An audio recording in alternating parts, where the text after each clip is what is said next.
If you're ready to get your LLC filed in Washington State, here are the things that you need to know. Hey everybody, my name is Crystal Lamb. I'm an attorney here at Spokane Business Attorneys, and we help people start businesses all the time. And we hope to have the opportunity to help you as well. There are a few pieces of information that you want to make sure that you have available to you before you get your LLC filed. The first thing that you need to decide is what do you want to name your business. I usually tell people to keep the name shorter if possible, because sometimes you're going to have to write your name out on different pieces of paperwork. You're going to have to enter it into software, and sometimes they only allow for so many characters. So sometimes your name can end up being cut off if it's really long. I also tell people try to pick a name that is descriptive if possible. This is just free marketing and advertising for your business. So as a customer might be looking for your product or service, if it's listed in your name, it may increase the chances of them buying from you instead of a competitor. The next thing that you want to think about is your physical address. So this is where you're telling the state that your business is physically located. This has several implications, so it is important to spend a little bit of time thinking about what you want your physical address to be. Sometimes people will ask me, should I use my home address as my physical address? You can, and here's a few things for you to consider in making that decision. First, it's going to be, of course, ease and convenience. So it's very easy and convenient to not have to go to an office or a different location in order to run your business. Some of the downsides are going to be, one, privacy. So anything that you file with the state is going to be public record. What this means is somebody looks at your filing, they're going to be able to see your home address or whatever address that you list as your physical address. So if you're concerned about people knowing where you live, then you might want to look at renting an office or getting a virtual address in order to keep your personal address private. A few of the potential downsides or things to think about would be, does your industry allow you to have a home-based business? So as just a very obvious example, you can't run a full-scale restaurant out of your home. The state just isn't going to allow that, and your neighbors would probably be pretty unhappy as well. If you're in an HOA, do they allow you to run a business if you have customers coming to your home? Now, if it's more of a home office, work from home type thing, that's probably going to be okay. But if you're selling products, if you want to put signs in your windows, if you constantly have people coming and going, there could be some restrictions from your HOA, so definitely something to look into. If you're renting a home or renting an apartment, again, there could be some restrictions either from your landlord that says that you can't run a business out of your home or your apartment for the same reason of not wanting people coming and going, incurring, additional damage, wear and tear because you constantly have people coming and going, taking up a lot of the parking spaces, getting complaints from your neighbors, all those types of things. So if you're renting, you just want to make sure that you take a look at your lease to make sure that there aren't any restrictions against running a business out of your home. Junk mail is another thing to consider. Because everything is public record, there are different companies out there that will search through all the filings and look up the different addresses that have been filed with the Secretary of State. And then they put those on mailing lists, and then different information will get mailed out to these various new addresses that have been listed with the Secretary of State. So you're going to get some junk mail if you use your home address. Another thing that you want to consider is client expectations. Do people expect that you're going to have a physical address or an office that they can come by, drop things off, sit down with you for meetings? Or are they not concerned about that at all? So with us, right, we do have an office because people want to come in for consults with us. They want to meet with us in person.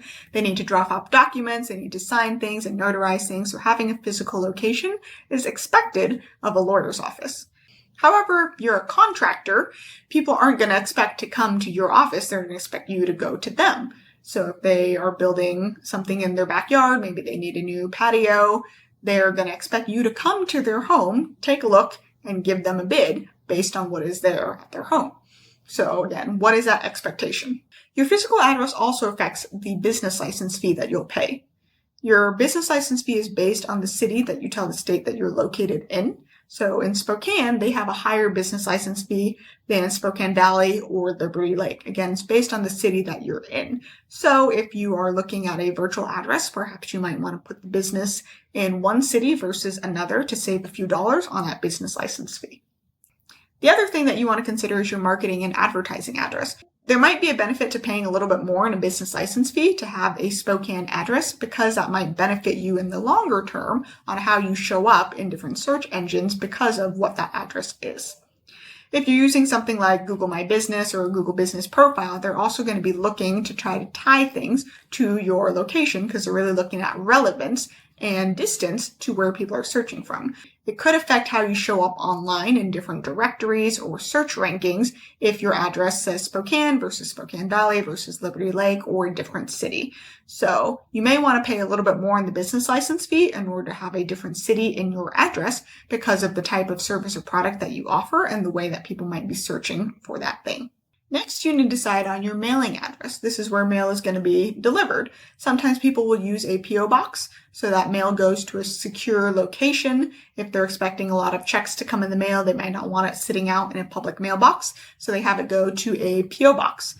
Sometimes clients live in a rural area, so mail can be a little bit spotty, or sometimes it gets stolen, unfortunately, so having a P.O. box could be a good solution for that.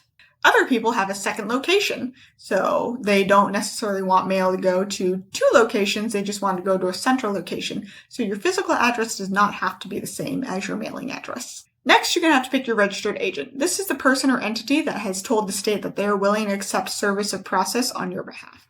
What this means is if somebody is trying to serve a lawsuit or certain information on your business and they have to give official notice, it's going to go to your registered agent. Next, you want to decide on an email for the state to have. This is where they're going to send you different email confirmations or information about renewals. So you want to make sure it's an email that you use and that you check.